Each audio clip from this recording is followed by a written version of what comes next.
Welcome to the weekly Marketing, Branding and Getting the Sales show. I'm here with my co-hosts, Stephen and Jess, and today we are talking about signs it's time to rebrand and how to spot them.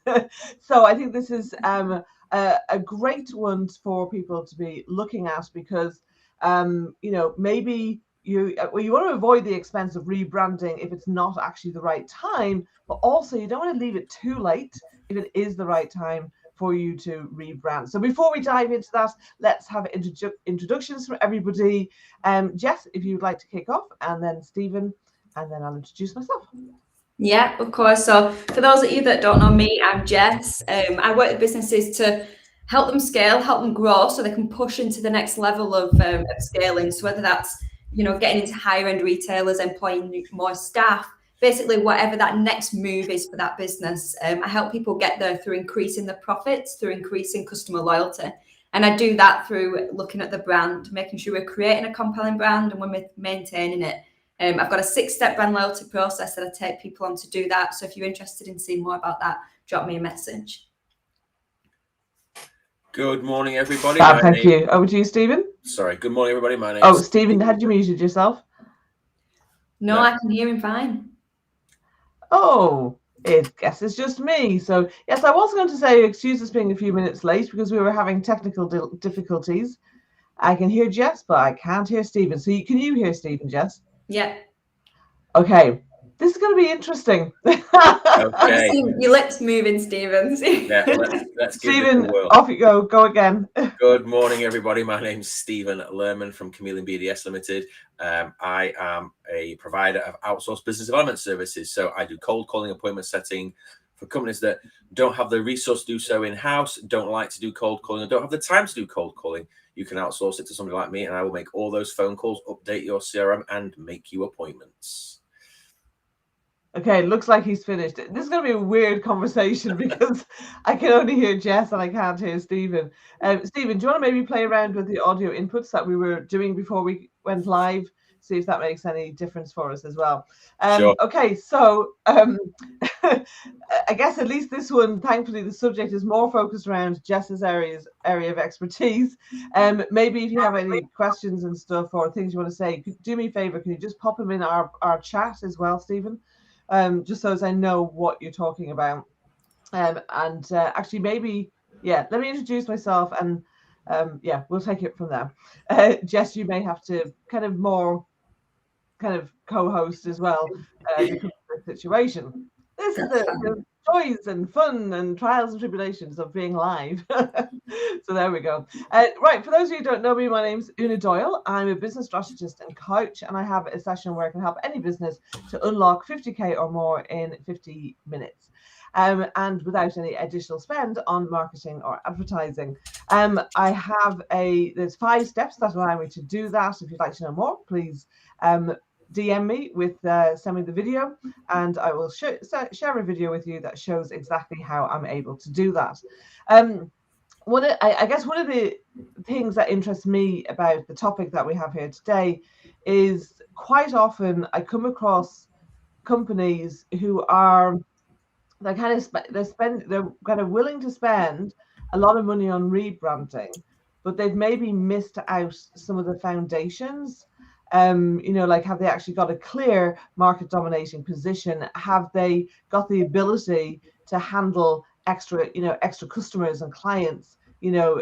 Were they to get a flood of new customers, or is the company going to actually become a victim of its own success and kind of everything starts falling over as soon as they start scaling up?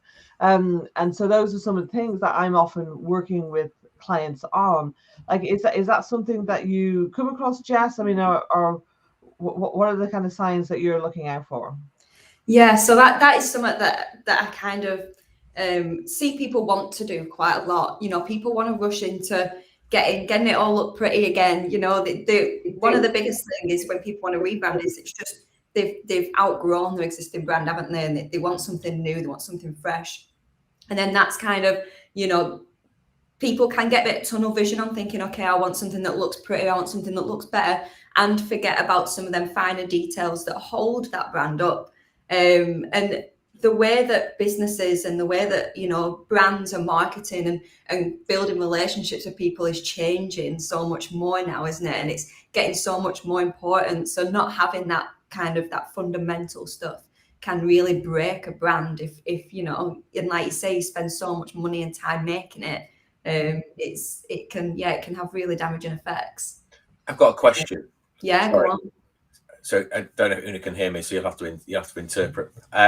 So Jess, how does a company rebrand without losing their message? Or because a company is associated with a brand for so long, and then all of a sudden they decide to rebrand, whether they've outgrown their region, their market, or they think there's been negative connotations with that particular brand. So how do they know? Is it a combination of things, or do they just pick one thing at a time to decide how to progress? Yeah. How do they do that? Yeah, so for Una, if you can't hear Stephen still, basically, how do you kind of rebrand without losing your message and losing kind of who you are? And I suppose it does come back to why you're rebranding, which is such a crucial part of the process to think about. You know, what is it that you're rebranding for, and what is it you want to do? For people that do want to rebuild a reputation or fix a bad reputation or something like that, then yeah, the message might have to change slightly. Or for instance, if they're targeting a new market, or you know, launching a completely different product than what they have been, then yeah, the message has to be different. But if they're just evolving, you know, if they're just maybe stepping up, if they're just trying to get more attraction, trying to just build on what they've already built on, then the message wouldn't change slightly for some people. Some people it might, some people it won't. But again, that's where all the fundamentals come in. That's where all the research comes in to establish how much you change that. And again, just to make a point whilst we're talking about this, rebranding can mean such a different thing for different businesses, in a sense of different levels of rebranding. So the likes of McDonald's rebrand regularly, but we probably don't notice it's that subtle, you know, and visually it's not that different to what they're doing now, but the message sometimes changes. And you know, when there was that documentary about how bad McDonald's fast food was, and then McDonald's was like, right, okay, we need a healthy kick, we need to promote to, you know, differently to people, we need to change our message slightly, but they kept a lot of the visuals. Whereas other brands have completely changed the visuals, but then kept that core message. So again, this is the process that I've created has helped exactly this. You know, when I first started helping businesses with rebrands and their identity and things like that, I found that a lot of this was being missed. You know, a lot of the questions, why are we doing this? What opportunities have we got? You know, what research are we doing? All that was being missed, which is why I've created the process to avoid that. So does that answer your question? I hope. Yeah, good. Yeah, so something I like to throw into that is that you know, companies who are looking to rebrand to fix a bad reputation, you know, please remember to fix your operations. You know, because if you don't fix your operations, then you're just going to have to keep rebranding every few years to try and pretend to be a different company. And you know, it really, this is one of the things I see all the time, where people, you know, they're not, you know, something isn't working in their business, and so they'll kind of create something new rather than actually fixing what isn't working in the business. And really, you know, a good market dominating position will involve your operations. It will involve your offer. It's, you know, it's not a snappy strap line. You know, it's actually about what makes you better and different than your competitors. Why would your ideal customer or client buy from you instead of them? And if that doesn't kind of go through your company, then it's kind of like what they say, putting lipstick on a pig or something. You know, it's not. Stephen clearly hasn't heard that saying before. So, you know, I think it's putting lipstick on a sow, isn't it? Yeah, that's you know, that you know, no offense to any pigs, you know, but you know what I mean? It's like, it's trying to make the company something that it isn't. Whereas actually, you know, one of the best thing you can do is make sure that actually, you know, have your operations right, treat your staff right, create a culture of ownership and empowerment, and then your customers and clients will get amazing customer service. There'll be fantastic innovation in the company, and you know that's going to fix a lot of problems, you know, when you allow that to happen. You know, because if you don't have a good employer brand, as well as, you know, customer brand, then you're not going to be able to get the best staff, and they're not going to be, you know, be able to do their best job really. Question. Yeah. Sorry, I can't even have to do this. So you'll have to explain to Una what I'm saying. So I have a question, because I'm trying to understand the concept around brands. So do you think that a brand is successful when it becomes a verb, let's say? Or I'll give you an example. So Google. Okay, so people now, they go to Google to search for stuff, but they Google things. Because I didn't know this until just recently, that Google used to be called Backrub. Did you know that? Yeah. So I had no idea. I mean, you would never have, you know, assimilated searching for stuff on the internet by back rubbing something, because it's got such different connotations. So, and like Hoover. So Hoover's a brand, but people Hoover instead of vacuum. Yeah. So do you think that's an idea of a successful brand when it excuse me, not only is it a brand, but it also becomes a verb? Yeah. I think so. Una, Stephen was asking, with brands, the successful brands, a lot of these successful brands, the names are used as verbs. So you've got Google It, Hoover, Sellotape, all these sort of brands that you know, become that successful, that we're now using the words differently. And it's hard to say that measures the success, because it's not about the name, it's not about, you know, the logo or anything that's created that. Similar to what Una was saying, it's the message, it's what's behind it, it's that position that they've positioned themselves as, it's all of the work that they've done behind the scenes to put that there. Now it's great when people start using your business name as a verb like that. You know, you've kind of really kept in people's minds, you've really grounded a position in the market. You know, it is a level of success, but I don't want people to look and think, okay, I need to change my business name to a verb, so then it works. You know, it's all the other work behind it. Because as well, just to clarify for anyone that's watching, similar to what Una was saying, when we're talking about branding and rebranding, we're not talking about changing your colours and changing your logo and maybe looking at a new business name. You know, all that stuff might come as part of it, but we're looking more at, you know, your consumers, looking at that research. What's your message? What's your positioning? What are your operations like? How can you make them more efficient? What's your culture within your brand and outside your brand? You know, all this stuff helps all the other parts of your business. So your brand isn't just for your marketing to make it look pretty and to make it stand out. And, you know, there is a lot of psychology behind that, but there's so much more to it before that. Again, just to refer back to my process, that visual side of things and the marketing side of things is the last thing that we do. You know, there's still so much more that goes before. So I just wanted people to kind of understand that a little bit more as we're talking, and then they can kind of relate to that's what we're talking about when we're trying to give advice. Yeah, I think they're all great points. Jess, why don't you share what are some of the signs to rebrand and how to spot them? So yesterday I wrote down some quickly the most common ones that I see, the most common conversations that I have. So if I'm having them with people that I'm meeting on a daily basis, then there's plenty more people out there that might you know, benefit from this advice. So there's 4 that I'm going to try and go into depending on time. So the 4 signs, you know, that I wanted to focus on. One was if your sales are going down. You know, for whatever reason that is, one reason or another, your sales are going down. Maybe you're not attracting the correct audience. You know, maybe you're finding that people that aren't really going to last within your brand and within your company, you're attracting them. So for one of my clients, they were attracting people that just didn't want the service, I suppose, and didn't really have the time for, or didn't have the need for their service long time. So they were getting one-off clients, and their clients weren't repeating the purchase or anything.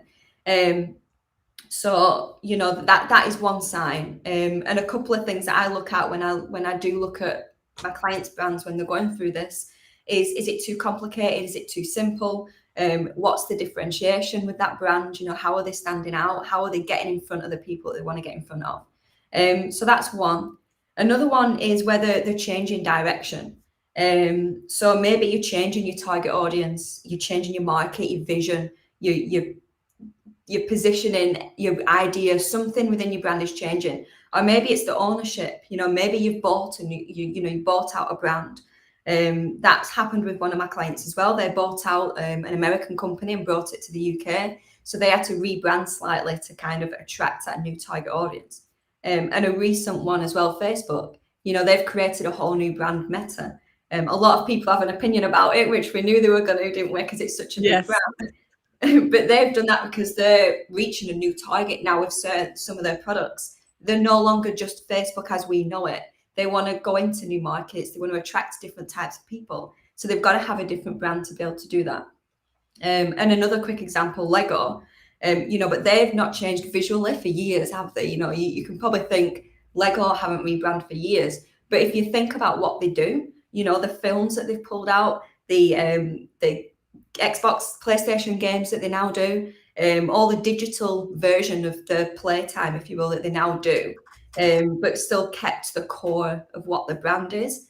So again, you know, looking back at your strategies and things like that, how can you rebrand through your strategies?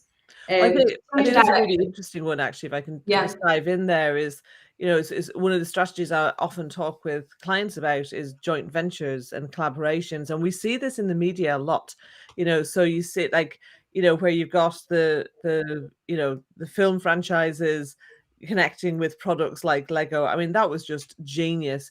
We see it in the music industry where you have such and such a single featuring this person, you know, and so and that brings these audiences together. But I mean, to me, that would be more of a business development strategy rather than a rebrand. So I'm curious how, like, in what way do you see that as a branding thing? For me, it's so every quarter with my clients, I look at what the brand's doing, how they're positioning the brand in front of people. You know, what strategies are behind that, what techniques you know, are they doing to put that brand in front of people, and how they're communicating it. So to me, they're rebranding the message in how they do that, and what they're being seen as in front of people. So does that make sense? Right. So it's the fact they're getting in front of that new audience. Yeah, you're looking at that from the brand perspective. Yeah, they're changing the target audience slightly for different things. So they're changing how they communicate the brand. So in the process that I do, you've got your brand message, you've got your brand positioning, you know, you've got your strength strategy, consumer strategy, competitive strategy. All that fuels your brand and tells your brand what to do. Because at the end of the day, your brand is just, you know, the end version of your brand that people see is just substantial, isn't it? It needs something to push it out in front of people. So the way that I rebrand people when they don't necessarily change much of the visuals, it's changing how they're positioning it in front of people. Does that make sense? Yeah. Because again, it with marketing, with branding, it is done in different ways. So it's finding the right person that does it right, you know, or does it in a way that you can kind of connect with as well. You know, there's so many of me's out there that do it slightly different.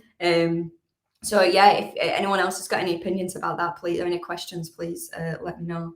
But yeah, let's move on to another one. So another one that I hear a lot and I talk to about a lot is people are embarrassed about their existing brand. So they've done something that's kind of got them to where they are. They've got their business cards, they've got the flyers or whatever they need, and they're handing them out, and they're embarrassed to hand them out. They're almost kind of, you know, I take it, put it in your bag and look at it later when I'm not here.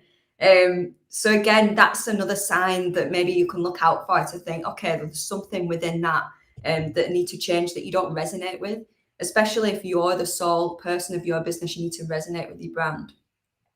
So that's maybe one to look out for. And the last one is that I want to talk about is evolution, so evolving. So again, what we touched on briefly at the beginning when Stephen was asking his questions, you don't necessarily have to change anything you're doing. You're not necessarily making, you know, changing your market, changing your audience, changing your products, but you've just evolved. So you want to get into higher end retailers, maybe. That was one for my clients. They're doing amazing now, and all the customers love the products, but they just wanted to push into that next new market and get, the likes of Booths and Selfridges, turning heads at their products, so then they can stock them and get them more well known. So again, maybe you're thinking, my brand has worked for me now, but I'm starting to employ. That's another time as well when you want to build a culture. Because as you grow, Una will have stuff to say about this as well. As you grow, you can't be in the room at every decision that's being made, can you? You've got to let go, aren't you? You've got to kind of hand that over to certain people at certain times. So when you've got that brand and that culture internally, you don't have to be in the room for every decision, but it can be like you are. You're setting that guidance for people to follow, and for good reason. It's just to be seen and grow your brand even further. So they're the 4 that I kind of thought are more common. So what do you think about them? And is there any more that maybe you guys come across when you're talking to your clients? Yes, Stephen. So I've got one. What about when everybody starts to look the same? So you're trying to differentiate yourself from the competition, but you're not. So there's no, when people are looking at who to choose for product or service, and there's nothing that really makes you or them stand out. So how would you, is that a good sign that it's time to rebrand? Yeah, possibly, but it also could be just a good sign to look at your USP, your positioning in general. And as Una was saying, Una does a lot of work on this with you finding your market dominating position. And to me, if clients have got that, if they know what the position is, but they're just struggling to communicate it, maybe they know what makes them different, but they're just thinking, but no matter what I do, I look the same to other people. Then that's where I'd come in to really kind of, okay, that's what you want to communicate. This is how we'll create a brand around that. But if you're not at that stage yet and you're thinking, okay, yeah, I know I'm different, but I don't know what it is, I don't know what makes me different, then maybe you need to talk to someone like Una, a business coach, or someone that can help you actually define that information. So it depends on where you're at with that. Actually, if I can kind of add into here, that I think one of the things that happens when people haven't been through a branding process yet, because their business is quite young, so maybe they have a logo because they went to a designer, or they went to Fiverr, wherever they created their own, so they have a logo, so there is some visual, there's some visual there, or maybe they haven't even done that yet, but they haven't actually been through a branding process. I mean, for me personally, I if you're still saying I'm what's different, then then you haven't got clear on what your market domination position is. Because I don't know whether you were saying that, Stephen, but it's what I hear a lot of younger companies saying. So when they say, if I talk about market domination position, say, oh well, I'm what makes it different. But that's something that people experience when you interact with them, because that's a very much a one-on-one kind of thing. And it's through, and typically those are the businesses that they get all their business through word of mouth, and they haven't gone through the process to get clear on the market domination position, and then how that would be conveyed, through other aspects of their brand, the visuals and that. But I also think, younger companies shouldn't stress about this yet. You've got to get to the point where where you actually have got a customer base, where you know what you're delivering, where clients have had a particular experience of you, where you have enough clients that you can actually go to them and talk to them about, well, why do they want to work with you instead of someone else, a competitor or an alternative? It's not always a direct competition thing.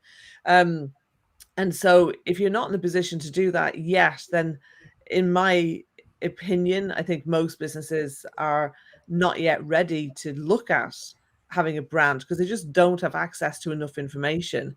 Now, the exception to that is where you've got a funded company, because they have the resources, the financial resources, to be able to research the market, you know, to kind of buy existing market research, to run surveys, to run ads and things, to test the market.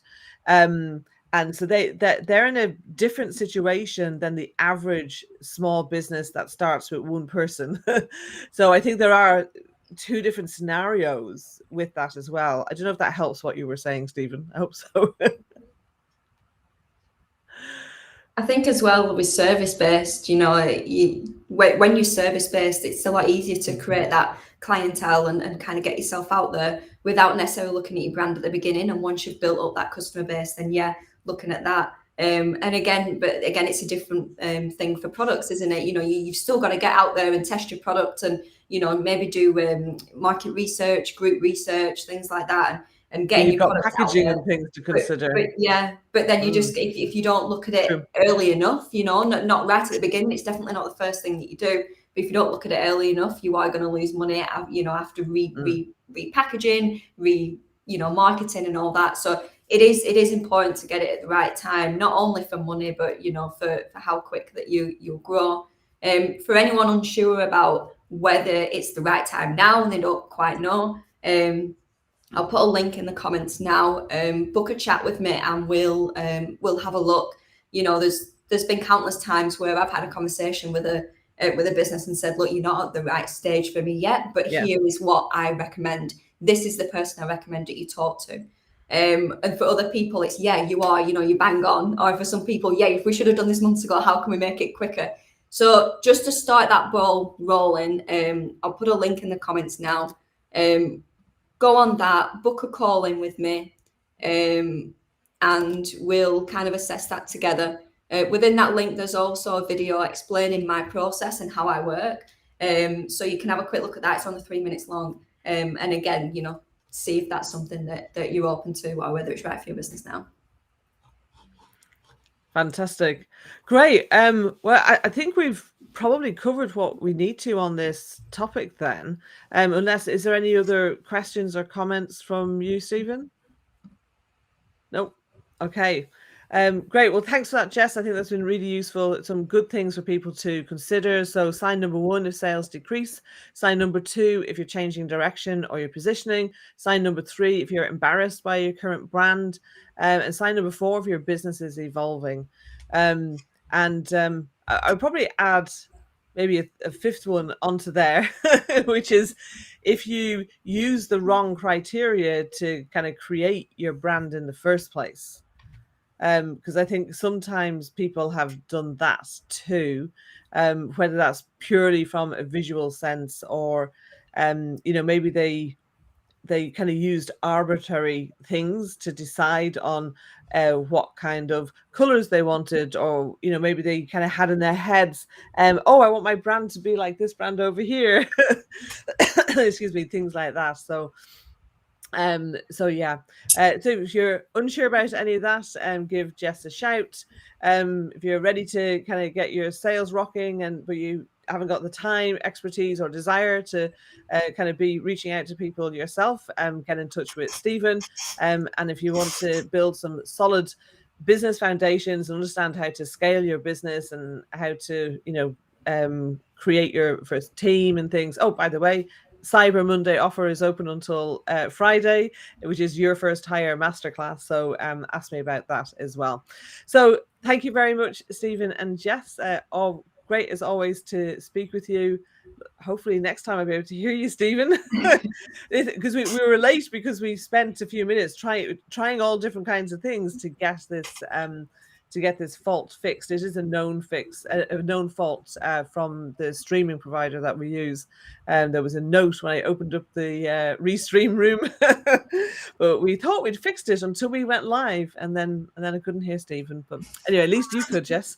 So thank you very much for joining us. Do remember to comment below and let us know. Do you have a question?